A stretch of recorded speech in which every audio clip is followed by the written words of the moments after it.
আদম আলাইহিস সালাম যখন জান্নাতে ছিলেন তখন ওনাকে সৃষ্টি করার পূর্বে যে ঘটনাটি ওনাকে আল্লাহ রাব্বুল আলামিন কিভাবে সৃষ্টি করলেন জানতে মনে চাই কিনা? এই আদম আলাইহিস সালাম তাকে মাটি দিয়ে সৃষ্টি করছেন। কি সৃষ্টি করছেন? মাটি দিয়ে সৃষ্টি করছেন। যখন মাটি দিয়ে সৃষ্টি করছেন, আর সেই মাটিটা হচ্ছে এঁটেল মাটি। কি মাটি? এঁটেল মাটি। এঁটেল মাটি এত শক্ত, এত মজবুত, সেই মাটিটা গুলানির জন্য, নরম করার জন্য, এক খাদামাটি করার জন্য ওই মাটির উপরে 40 বছর যাবৎ বৃষ্টি দিচ্ছেন। কয় বছর? 40 বছর। এই মাটিটা যখন খাদা হয়ে গেল, বলেন তো দেখি, আপনারা সবাই তো কৃষিকাজ করেন, এই যে আজকে আপনি অনেকেই ধান ভিজাইছেন অথবা দিছেন, জাল আসছে কিনা, কেরল আসছে কিনা, কেরলের পরে যে মাটির মধ্যে যে এই যে ধানগুলি পালান, এই মাটি কি শক্ত না নরম? এরকম খাদা মাটি বানাইতে গিয়ে আল্লাহ রাব্বুল আলামিন 40 বছর বৃষ্টি দিলেন। এই খাদা মাটিটা কি আরো সুন্দর করতে গিয়ে আরো দিলেন 40 বছর। কত বছর? 40 বছর। এরকম ভাবে বৃষ্টি দেওয়ার পরে এই খাদা মাটিকে 70,000 ফেরেশতাকে ফিট করে দিলেন। এই 70,000 ফেরেশতা ফিট করে দেওয়ার পরে বলে, আদম আলাইহিস সালামকে তুমি এই 70 জন ফেরেশতা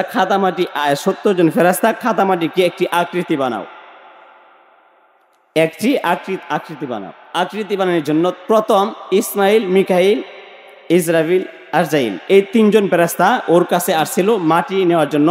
মাটির খান্না দেখে কেউ আর মাটি নিতে পারেন নাই। তখন আরজাইল আলাইহিস সালাম এক খাবলা মাটি দিলেন। প্রায় 41 মণ মাটি এক খাবলায় উঠে গেছে। আল্লাহু আকবার বলেন। আপনি খাবলা দিলে কতটুকু মাটি উঠবে? তাহলে কত বড় আরজাইল আলাইহিস সালাম তা কত বড় খাবলা দিলেন, দমক দিলেন। তাহলে কেউ কথা বলবে না, ধারাবাহিক আলোচনা, পয়েন্ট ঢুকতেছি, আস্তে আস্তে পয়েন্ট ঢুকতেছি, তাওয়ার মধ্যে ঢুকতেছি। তখন মাটি আনলেন। মাটি আনার পরে তখন খাদা মাটি বানাইলেন। তখন তাকে সৃষ্টি করলেন, তাকে জান্নাত দিলেন। হাওয়া আলাইহিস সালামকে জান্নাতে দিলেন, আদম আলাইহিস সালামকে জান্নাতে দিলেন। জান্নাতে দেওয়ার পরে ওদেরকে জান্নাত থেকে একটি ভুলের কারণে জান্নাত থেকে বের করে দিয়েছেন। শুধু বলল, তুমি এই ফলের নিকটে যাও না, এই বৃক্ষটার নিকটে যাও না, যদি ওই ফলের ভিতরে যাও তাহলে তোমাদেরকে মাফ করা হবে না, আর তোমরা জান্নাত থেকে বের হয়ে যাবে। বলেন তো দেখি, এই ভুলটা করেছেন কিনা? যদি আজকে ভুলটা না করতো আমরা কি দুনিয়াতে আসতাম?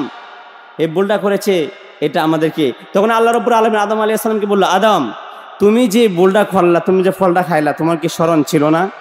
কোন আমার তো স্মরণ ছিল না। তখন বলল, তা হাওয়া আলাইহিস সালাম কোথায় ছিলেন? আমি শুয়েছিলাম, হাওয়া আলাইহিস সালাম আমার কাছ থেকে চলে গেছে ওই গাছের নিকটে। আর হাওয়া আলাইহিস সালাম বলতেছে যে আল্লাহ যখন নিষেধ করছে, অবশ্যই মনে এখানে মনে চমৎকার কিছু আছে, আর ফলটা জানি কত মজা, যায় একটু খেয়ে আসি। শয়তানের পরামর্শ দিছেন, আমি একটু খেয়ে আসি। ও চলে গেল।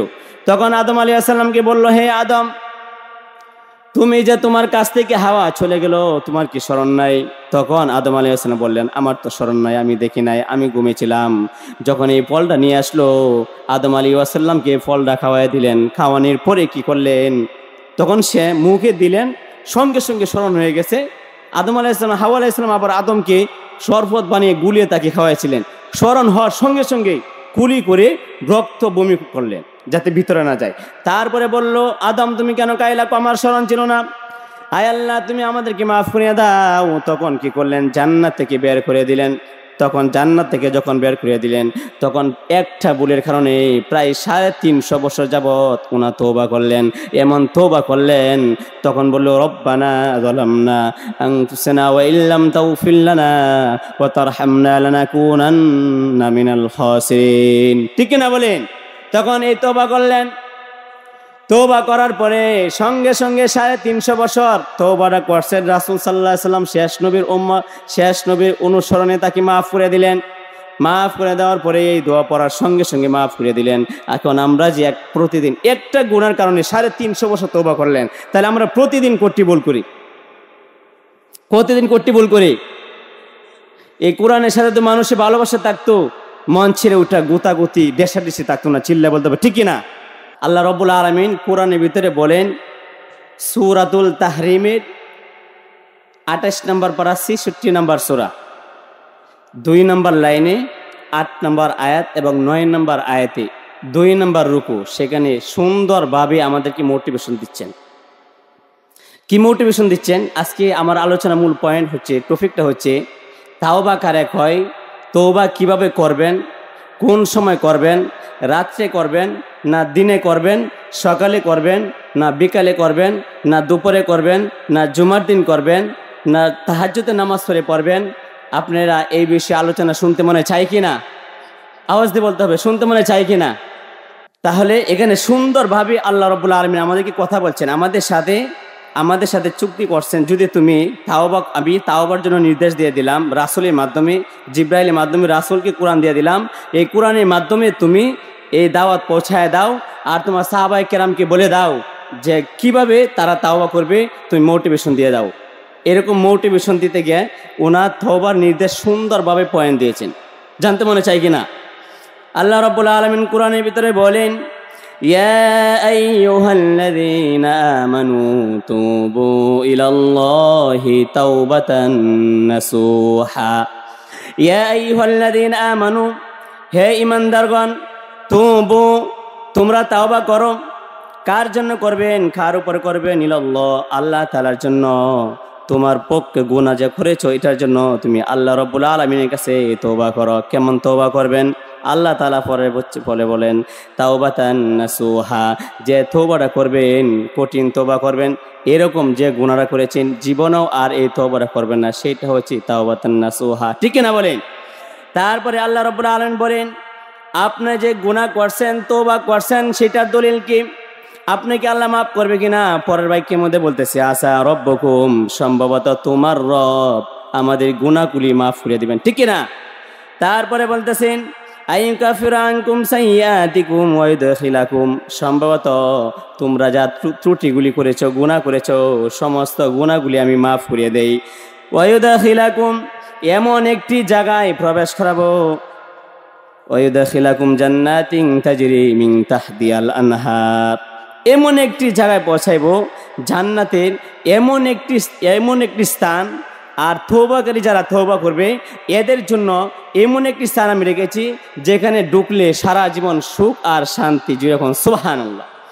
তারপরে বলতেছে মিন তাহতিহাল আনহার ইয়াউমা লা ইখজিল্লাহুন নাবিয়্যা ওয়াল্লাযীনা আমানু মা, ইয়াউমা লা ইখজিল্লাহুন নাবিয়্যা, হে নবী আমি আপনাকে লজ্জিত করব না। কি বলছেন? নবীকে বলল, হে নবী আমি তোমাদেরকে লজ্জিত করব না। এবং শুধু নবীর কথা বলে নাই, পরের বাক্যের মধ্যে বলতেছে ওয়াল্লাযীনা আমানু, যারা ঈমান আনে, মা, তার সাথে যারা ঈমান আনে, এদেরকে আল্লাহ রাব্বুল আলামিন বলেন এদেরকে আমি এত সুন্দরভাবে জান্নাতে পৌঁছায় দেব তারা যদি নবীর সাথে ঈমান আনে। তারপরে বলতেছে নূরুহুম ইয়াসা, তাদেরকে নূর, আমি তাদেরকে নূর দিয়ে দেব। তারপরে বলতেছে নূরুহুম ইয়াসা বাইনা আইদিহিম, এদেরকে নূরটা তাদেরকে দৌড়াইতে থাকবে। দৌড়ানোর পরে কি করবে? বিআইমানিহিম, সামন থেকে দৌড়াবে, বিআইমানিহিম, ডানে দিকে দৌড়াবে। এই নূর তাদেরকে ডানে দৌড়াবে, বামে দৌড়াবে, ডান দিকে সামনের দিকে দৌড়াবে। তখন তারা বলবে বিআইমানিহিম ইয়াকুলুনা রব্বানা, হে রব্বুল আলামিন, ইয়াকুলুনা, তারা বলতেছে রব্বানা আতমিম লানা নূরানা ওয়াগফির লানা ইন্নাকা আলা কুল্লি শাইইন কাদির। আল্লাহ আমাদের সবাইকে মাফ করে দিন, নূরানা ওয়াগফির লানা, আল্লাহ আমরা যে গুনাহ করেছি, আমরা যে তওবা করেছি, আমাদের সবাইকে মাফ করে দিন। তখন আল্লাহ বলতেছেন মুত্তাকিন বান্দাদের সাথে, পরহেজগার বান্দাদের সাথে, মুত্তাকিনদের সাথে, সঠিক বান্দাদের সাথে, তওবাকারীদের সাথে আল্লাহ ভরে বলতেছে শব্দটা দিয়া, ইন্নাকা, নিশ্চয়, আলা কুল্লি শাইইন কাদির, সকল শক্তির ক্ষমতার মালিক কে? বলেন তো দেখি, সকল শক্তির ক্ষমতার মালিক কে? সুন্দরভাবে বলে দিয়েছেন। এই আয়াতের মধ্যে মুফাসসিরিন কি কথা বলেন আপনারা গভীর মনোযোগ দিয়ে শুনতে হবে। ইয়া আইয়ুহাল্লাযীনা আমানু তুবু ইলাল্লাহি তাওবাতান নাসুহা।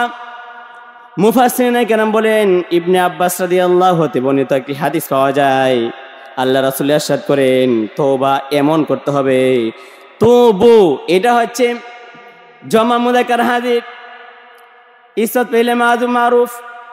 এখানে বলা হয়েছে যারা তওবা করবে, তওবারা শব্দের অর্থ দুটি দিয়েছেন, একটা হলো তওবা করতে হবে, আরেকটা হলো সেখান থেকে ফিরে আসতে হবে। ঠিক না? আপনি যে গুনাহ করছেন, আওয়াজ দিতে হবে, মনোযোগ দিতে হবে। আলোচনা কিন্তু বেশি লম্বা হবে না, সংক্ষেপে শেষ করে দেব। অ্যাটাচমেন্ট বাড়াতে হবে, আমার দিকে মনোযোগ দিতে হবে। যদি মনোযোগ না দেন তাহলে আমি আলোচনা, আমার কথাগুলি পালস হবে, 2 বার বলতে হবে। এটার জন্যই আপনি দ্রুত আকারে আমার সাথে জব দিতে হবে। কথা এখানে অনেক শব্দ আছে, বাক্য আছে, সংক্ষিপ্ত আকারে তাফসির করব, এরপরে পয়েন্টগুলি দিয়ে আলোচনা শেষ করে দেবো ইনশাআল্লাহ। তখন বলতেছে তুবু, তুবু দিয়ে 2টা শব্দ হয়। একটা শব্দ হলো তোমরা তওবা করো, আরেকটা হলো তওবা থেকে, এই গুনাহ থেকে ফিরে আসো। ইলাল্লাহি তাওবাতান নাসুহা। হাসান বসরি রহমতুল্লাহ আলাইহি বলেন, তাওবাটা এমন একটা তাওবা, তোমরা সেখান থেকে ফিরে আসো। আর নাসুহা যে বিষয়টি, এই নাসুহা যে শব্দটা, এই শব্দটা মুফাসসিরিন কেরাম দিয়েছেন।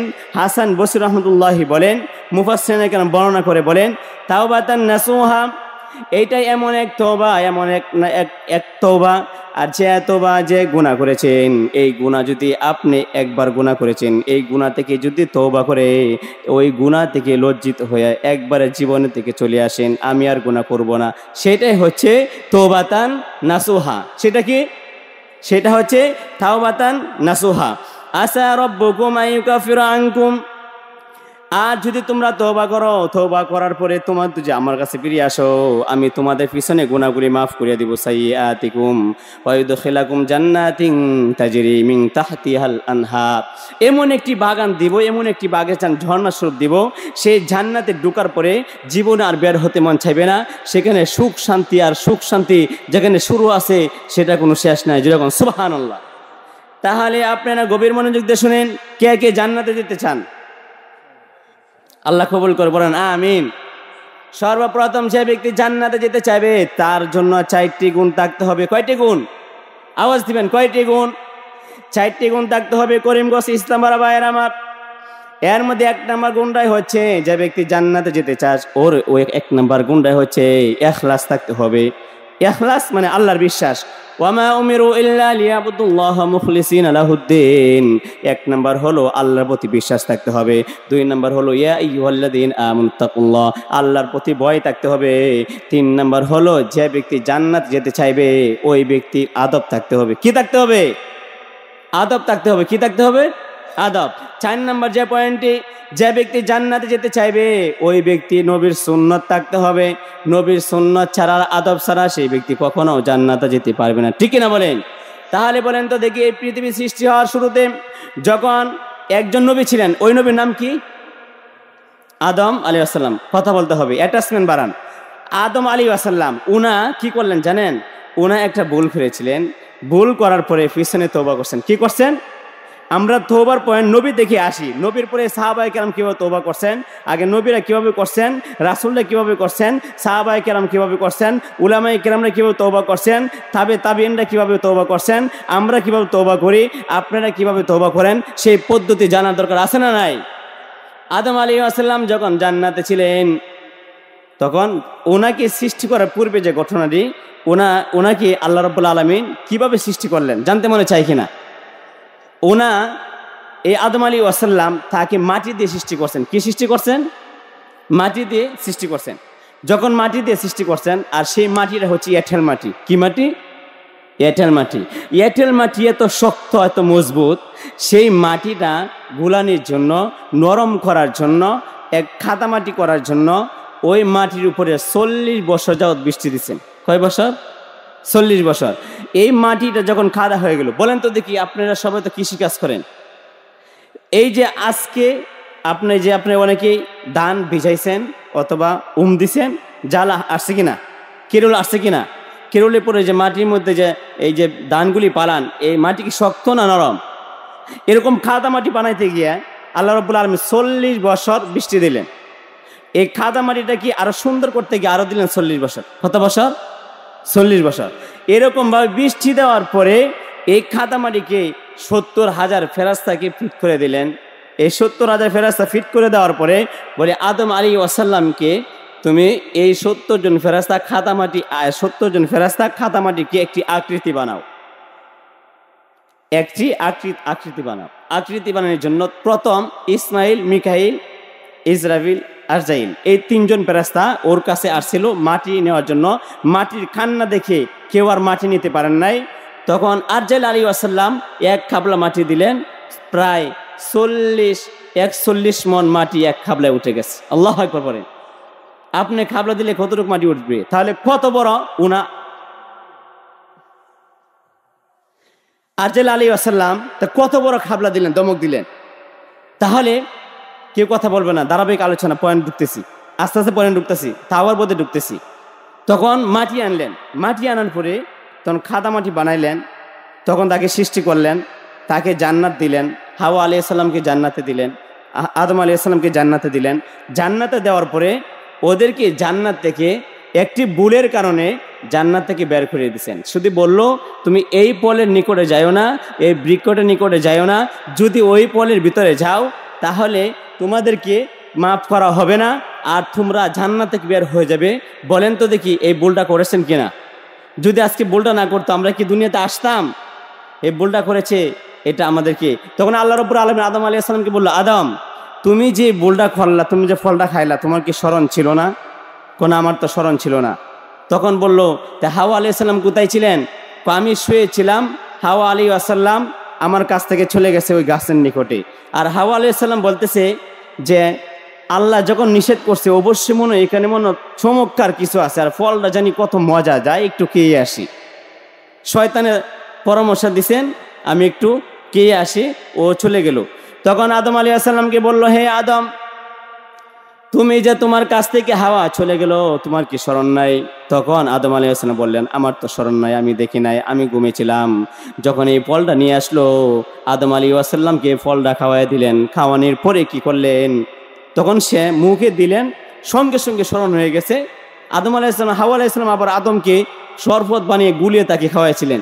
স্মরণ হওয়ার সঙ্গে সঙ্গে কুলি করে রক্ত বমি করলেন যাতে ভিতরে না যায়। তারপরে বলল, আদম তুমি কেন খাইলা? আমার স্মরণ ছিল না। আয় আল্লাহ তুমি আমাদেরকে মাফ করে দাও। তখন কি করলেন? জান্নাত থেকে বের করে দিলেন। তখন জান্নাত থেকে যখন বের করে দিলেন তখন একটা ভুলের কারণে প্রায় 350 বছর যাবত ওনা তওবা করলেন।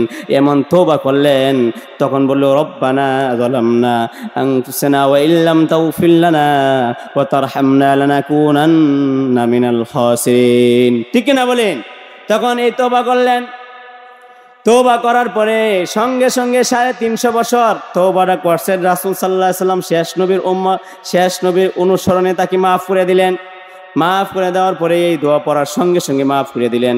এখন আমরা যে প্রতিদিন একটা গুনার কারণে 350 বছর তওবা করলেন, তাহলে আমরা প্রতিদিন কোটি ভুল করি, প্রতিদিন কোটি ভুল করি।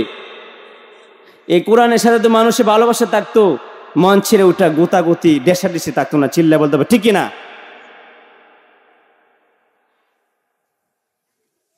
তাহলে এরপরে দেখেন আরেকজন তওবা কিভাবে করলেন। একজন সাহাবী ছিলেন, রাসূলের একজন সাহাবী ছিলেন মাইস ইবনে মালিক। ওই ব্যক্তি কিভাবে জিনা করেছিলেন। তখন সঙ্গে সঙ্গে আল্লাহ রাসূলের কাছে গেলেন মাইস বলতেছে, আল্লাহ রাসূল আমাকে দুনিয়াতে পরিশুদ্ধ করার জন্য জাহান্নামের আযাবের ভয়ে, কবরের আযাবের ভয়ে, এত কঠিন আগুন, 70,000 সাপ, এক একটা 71 গজ লম্বা থাকবে, হাজার হাজার সাপ, লক্ষ লক্ষ সাপ আমাকে কামড়াইতে থাকবে। এখন আমি কি করব? আমাকে তুমি শাস্তি দাও, যাতে আমি জিনা করেছি আমাকে যাতে আল্লাহ মাফ করে দেয়, ঠিক না? তখন সঙ্গে সঙ্গে বললেন, হে মাইস তুমি দাঁড়াও এখানে। সাহাবায়ে কেরামকে ডাক দিলেন, তোমরা কে কোথায় আছো? তোমরা আসো, এমন একটি গর্ত করো, এই গর্তের ভিতরে তোমরা এই গর্তের ভিতরে এই মাইসকে ছেড়ে দাও। মাইস ছেড়ে দেওয়ার পরে মাইসকে এমন শাস্তি দিবা, জিনাকুরকে এমন শাস্তি দিবা, তাকে পাথর ডিলা দিবা, এই গর্তের মধ্যে পালিয়ে এই মাইসকে পাথর দিয়ে তাকে হত্যা করবা। আল্লাহু আকবার করে। তখন মাইস বলতেছে, যখন গর্তের ভিতরে নামাইলেন সাহাবায়ে কেরাম পাথর দিয়ে ডিলা দিলেন, এরকম ভাবে দৌড়াদৌড়ি করলেন, সবাই পাথর দিলেন। হঠাৎ মাইসের শরীর থেকে এরকম ভাবে মাইসের শরীর থেকে রক্ত বের হয়ে এক সাহাবায়ে কেরামের শরীরে পড়ে গেছে। তখন সাহাবায়ে কেরাম সে তাকে ঘৃণা করে থুতো মারলেন। কি মারলেন? থুতো মারলেন। থুতো মারার পরে সঙ্গে সঙ্গে কি করলেন? তখন বলল, হে সাহাবায়ে কেরাম তোমরা আর তাকে ডিলা দিবা না, তাকে তুতু দিবা না। কারণ হচ্ছে ওই সাহাবী মাইস ইবনে মালিক, ওনা যে গর্তের ভিতরে ছিল, এমন এক তওবা করেছে, এই তওবার কারণে আল্লাহ তাআলা মাফ করে দিয়েছেন। আর এমন তওবা করছেন, মক্কা শরীফের তায়েববাসীর আর মদিনাবাসীর সবার তওবা যদি একত্রিত করো, মাইসের একটার তওবার সমতুল্য হবে না। যেরকম সুবহানাল্লাহ। তাহলে আমাদের তওবা করার দরকার আছে না নাই? আর যদি তওবা না করেন তাহলে আমাদেরকে কঠিন শাস্তি ভোগ করতে হবে। আর তওবা যদি আপনি তওবা কবুল হয়েছে কিনা, কয়টি লক্ষণ থাকলে তওবা কবুল? আপনার ভিতরে যদি তিনটি লক্ষণ পাওয়া যায় তাহলে বুঝবেন আপনার তওবা কবুল। আল্লাহ রাব্বুল আলামিন বলেন, ইয়া আইয়ুহাল্লাযীনা আমানু তুবু ইলাল্লাহি তাওবাতান নাসুহা। এই আয়াতের মধ্যে ব্যাখ্যার মধ্যে বলতেছে তিনটি লক্ষণ যার ভিতরে থাকবে ওর তওবাটা কবুল। তিনটির মধ্যে নাম্বার 1, 1 নাম্বার পয়েন্টটি হচ্ছে আপনার ভিতরে যে ব্যক্তি পাপ করবে, পাপের প্রতি ঘৃণা করবে, পাপ থেকে ফিরে আসবে, ওই ব্যক্তি বুঝবেন। আর তওবা যদি না করে ওই ব্যক্তির তওবাটা কবুল হয়েছে। আর যে ব্যক্তি গুনাহ করেছে অথবা তওবা করেছে, ওই ব্যক্তি যদি গুনাহ থেকে ফিরে আসে, ওই ব্যক্তি আর দ্বিতীয়বার এই গুনাহ না করে, তাহলে ওর তওবাটা কবুল হয়েছে। যেরকম সুবহানাল্লাহ। 2 নম্বর পয়েন্ট হচ্ছে ভাইয়ের আমার, 2 নম্বর পয়েন্ট হচ্ছে নেক কাজের প্রতি আগ্রহ থাকতে হবে।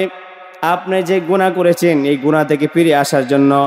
আর যদি আপনি নেক আমল করতে, নামাজ পড়তে, তাহাজ্জুদ পড়তে, আমল করতে, জিকির করতে, ইস্তিগফার পড়তে আপনার প্রতি যদি ভালো লাগে অথবা মহব্বত লাগে, আল্লাহর প্রতি ভালোবাসা আগের চাইতে আরো দ্বিগুণ লাগে, তাহলে বুঝবেন আপনার তওবা কবুল হয়েছে। কোন সুবহানাল্লাহ। 3 নম্বর পয়েন্ট হচ্ছে ভাইরা আমার, 3 নম্বর পয়েন্ট হচ্ছে ইয়া আইয়ুহাল্লাযীনা আমানুত্তাকুল্লাহ। আল্লাহকে ভয় করতে হবে। কেমন ভাবে ভয় করতে হবে? আর আল্লাহর সাথে ভালোবাসা থাকতে হবে। এই 3টি দিক যদি আপনার ভিতরে থাকে তাহলে বুঝবেন আপনার তওবা কবুল হয়েছে, ঠিক কি না? তাহলে তো কবুল হয়েছে। আর 4টি গুণ যার ভিতরে থাকবে ওই ব্যক্তি কখনো, আল্লাহ রাব্বুল আলামিন বলেন, ওর তওবা আমি কখনো কবুল করব না। কয়টি গুণ? যে লোকের ভিতরে 4টি গুণ পাওয়া যায়, আল্লাহ রাসূল বলেন এই 4টি গুণ যদি পাওয়া যায় তাহলে তার তওবা কখনো আল্লাহ কবুল করবেন না। 1 নাম্বার হচ্ছে যে ব্যক্তি জুলুম করে ওই ব্যক্তির তওবা আল্লাহ কখনো কবুল করে না। চিল্লায় বলতে হবে, ঠিক কিনা? একটি ব্যাখ্যা দিলে বুঝবেন জুলুম কেমন। আপনার কাছ থেকে টাকা পয়সা খেয়েছে, আপনার কাছ থেকে ধন সম্পদ খেয়েছে, আপনার জমিরা জোর করে নিয়েছে, এতিম মিসকিনের মালটা জোর করে নিয়েছে, সেই যে জুলুম করেছে ওই ব্যক্তির তওবা আল্লাহ কখনো কবুল করবে না। ওই ব্যক্তির তওবা কবুল করবেন, ওই ব্যক্তির তওবা আল্লাহ কবুল করবেন। আর যে ব্যক্তির সাথে জুলুম করেছে, যার টাকা পয়সা খেয়েছে, যার অর্থ সম্পদ খেয়েছে, যার জমি মেরে খেয়েছে, এদের সাথে আগে মাপ চেয়ে পরে আল্লাহর কাছে তওবা করে নিতে হবে। চিল্লায় বলতে হবে, ঠিক কিনা? আর তাছাড়া কখনো আল্লাহ মাফ করবেন না। 2 নম্বর হচ্ছে যে ব্যক্তি আলেমকে কষ্ট দেয় ওই ব্যক্তিকে আল্লাহ কখনো মাফ করবে না। একটি হাদিস পাওয়া যায়, কুল্লু আলিমান আও মুতাআল্লিমান আও মুস্তামিয়ান ওয়ালা তাকুনিল খামিস। যে আলেম হও, নাহলে আলেমের ছাত্র হও, নাহলে আলেমের বন্ধু হও, নাহলে আলেমকে ভালোবাসো, কিন্তু আলেমের বিরোধিতা করিও না। যদি তুমি বিরোধিতা করো অবশ্যই আল্লাহ তোমাকে মাফ করবে না। ওয়ালা তাকুনিল খামিস, 5 নাম্বার হয়েও না, তাহলে জাহান্নামী হয়ে যাবে। ঠিক কিনা বলেন? তাহলে আপনারা কি জান্নাতে যেতে চান না জাহান্নামে যেতে চান? তারপরে 3 নম্বর পয়েন্ট হচ্ছে এতিমের মাল বক্ষণ করে যদি আপনি খান, এতিমের মাল টাকা পয়সা খান, আর তার অনেক জমি আছে আর আপনি জোর জাবর করে খান, তাহলে অবশ্যই আপনাকে আল্লাহ মাফ করবেন না। 4 নম্বর হচ্ছে বর্তমান প্রেক্ষাপটে সেই পয়েন্টই দেখা দিচ্ছে কিয়ামতের ছোট ছোট যে আলামত আছে, সেই আলামতটার মধ্যে ছেলে জিনা করবে। 4 নম্বর পয়েন্টটা কি? জুলুমের মধ্যে 4 নম্বর পয়েন্টটা হচ্ছে ছেলে জিনা করবে। আছে না নাই? আছে না নাই? পরিবেশের কারণে, নষ্ট হওয়ার কারণে এরকমভাবে মানুষের ছেলে জিনা করে। এটা হচ্ছে কিয়ামতের আলামত। আর সেইটা আল্লাহ কখনো ছাড় দিবে না। চিল্লায় বলতে হবে, ঠিক না? ছেলে জিনা করলে কি হয় জানেন? আল্লাহর আরশ পর্যন্ত কেঁপে ওঠে, আল্লাহ কখনো মাফ করবে না। আর যদি আপনি তওবা কবুল করতে চান আর তওবার সবক যদি বাড়িতে নিয়ে যেতে চান, তাহলে অবশ্যই আল্লাহর কাছে খাস দিলে তওবা করতে হবে। আর খাস দিলে তওবা না করেন আল্লাহ কখনো মাফ করবে না। ঠিক কিনা বলেন? আরেকজন জিনাকারীর তওবা শোনাই।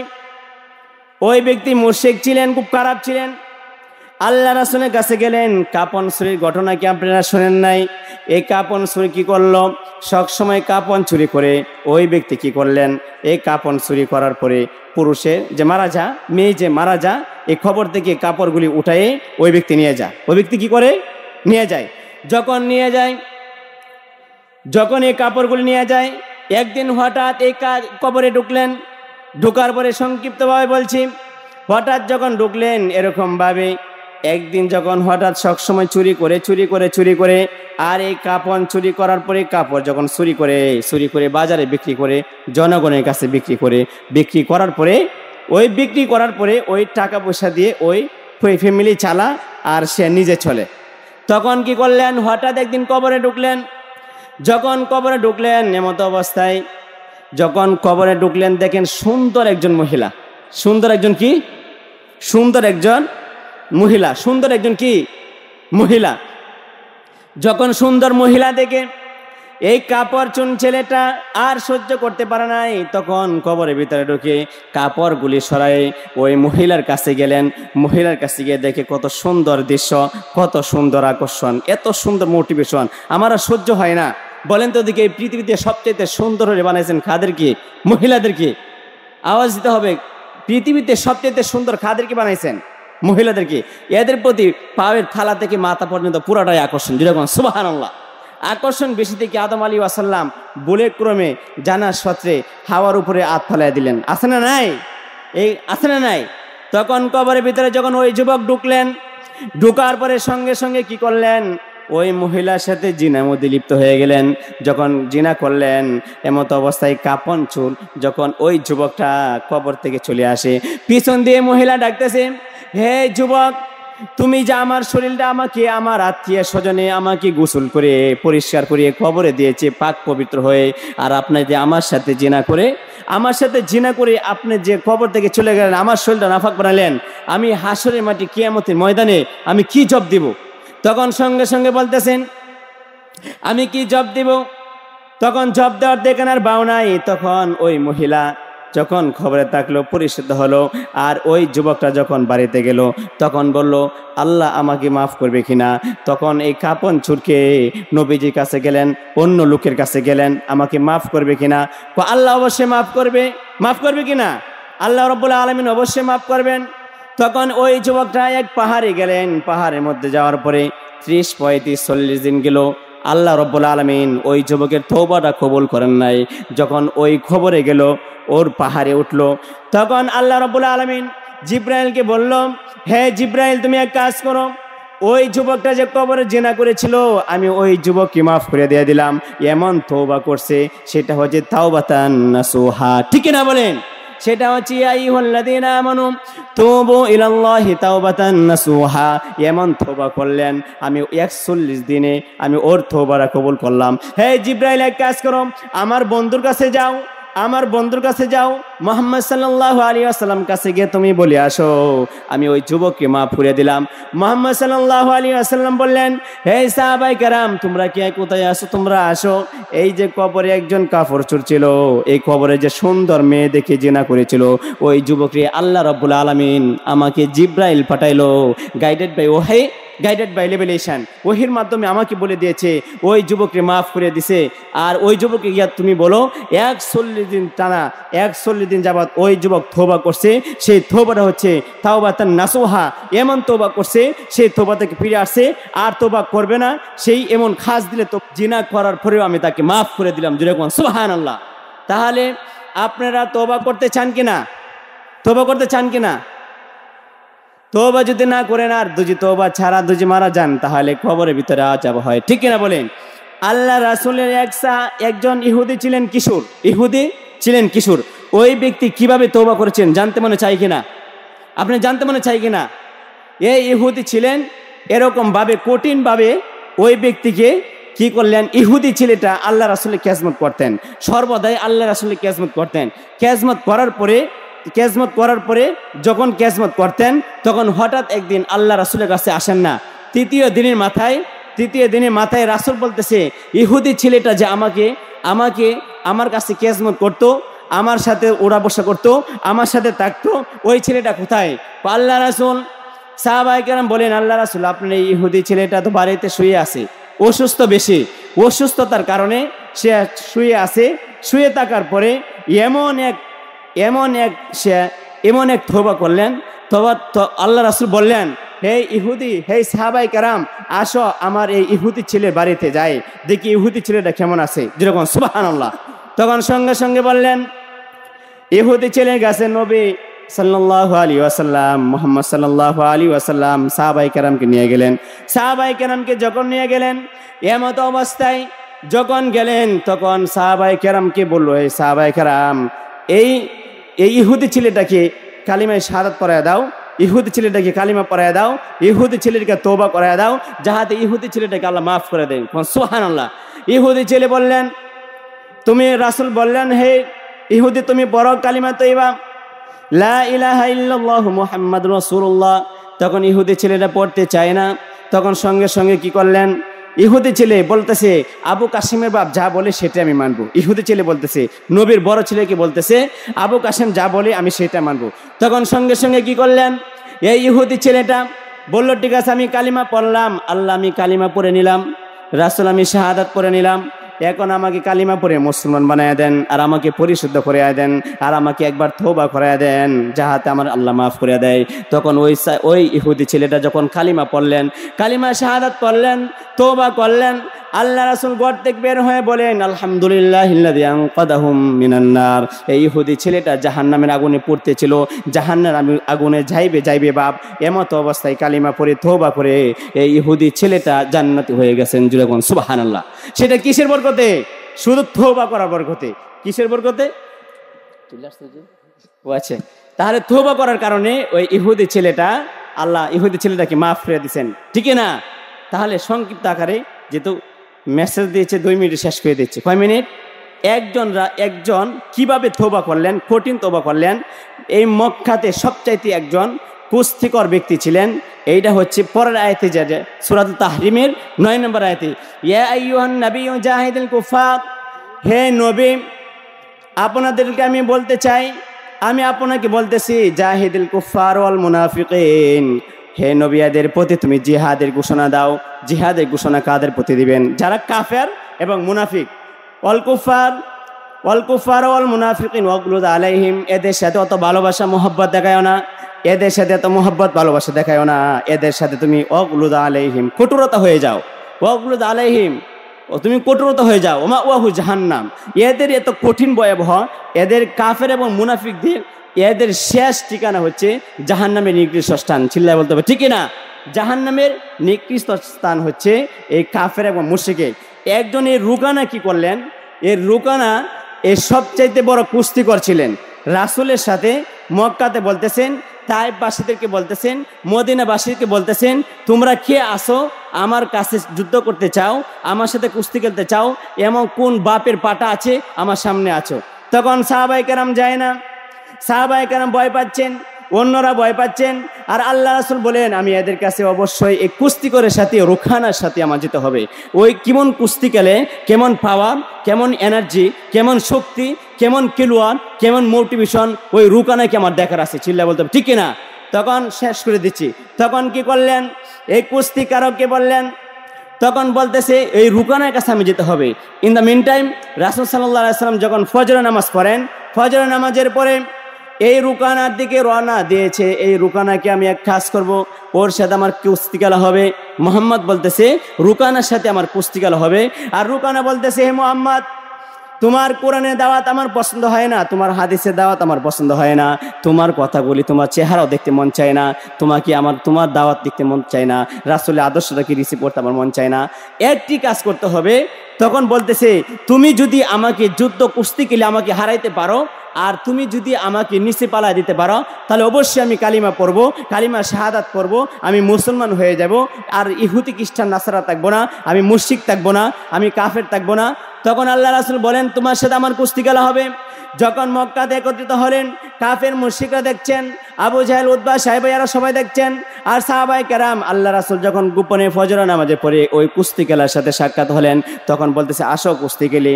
তখন কুস্তি খেলার সময় সঙ্গে সঙ্গে বলতেছে, হে মুহাম্মদ, তুমি প্রস্তুত নাও, তুমি প্রস্তুত হয়ে যাও। যদি কুস্তি খেলতে চাও প্রস্তুত হও। আর রুকানা কি করলেন? হাফ প্যান্ট পরে সামনে আসলেন, নবীর সামনে হাফ প্যান্ট পরে আসলেন, শর্ট হাফ প্যান্ট পরে আসলেন কুস্তি খেলার জন্য। যখন সঙ্গে সঙ্গে কুস্তি খেলার জন্য আসলেন, এই হাফ প্যান্ট নবীকে বলতেছে, নবী আপনি হাফ প্যান্ট পরে আসেন, আপনি টাইট জামা পরে আসেন, লুঙ্গি খুলে পেলেন, জুব্বা খুলেন, নাউজুবিল্লাহ পড়েন। তখন সঙ্গে সঙ্গে বলতেছেন, এই কুস্তি খেলার সাথে আমার কোনো প্রস্তুত নিতে হয় না, আমি মুহাম্মদ, আমি এমন এক নবী, আমি কাউকে আগে টাচ করি না, আমাদেরকে যারা টাচ করে এদের সাথে আমরা জিহাদের ঘোষণা দিয়ে দিই, যেরকম সুবহানাল্লাহ। তখন সবার সঙ্গে সঙ্গে বলতেছেন, আমি কুস্তি খেলা শুরু করলাম। রুকানা বলতেছে, আমাকে আগে টাচ করো। মুহাম্মদ বলতেছে, না আমরা কখনো টাচ করি নাই। তখন বলতেছে, হে জিব্রাইল, তুমি দেখতেছো নাকি? হ্যাঁ আমি দেখতেছি, তুমি আসো আমার কাছে, যেরকম সুবহানাল্লাহ।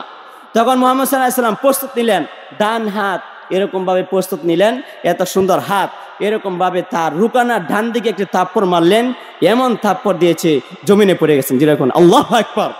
যখন জমিনে পড়ে গেছেন, তখন মুহাম্মদ সাল্লাল্লাহু আলাইহি ওয়াসাল্লাম তখন বলতেছে, হে রুকানা তুমি কালিমা পড়ে মুসলমান হয়ে যাও, শাহাদাত করে মুসলমান হয়ে যাও। তখন ওই ব্যক্তি বলতেছে, না না আমি পড়বো না, আবার কুস্তি খেলবো, দেখবো আমাকে হারাইতে পারে কিনা। জান্নাতের যুবকের 40 জনের শক্তি জিব্রাইল আল্লাহ রাসূলের হাতে দিয়ে দিয়েছেন, যেরকম সুবহানাল্লাহ। বলেন তো দেখি, ইমানদারদের সাথে কে ব্যক্তি আছে? ইমানদারের সাথে কে আছে? ফরহেজগারদের সাথে কে আছে?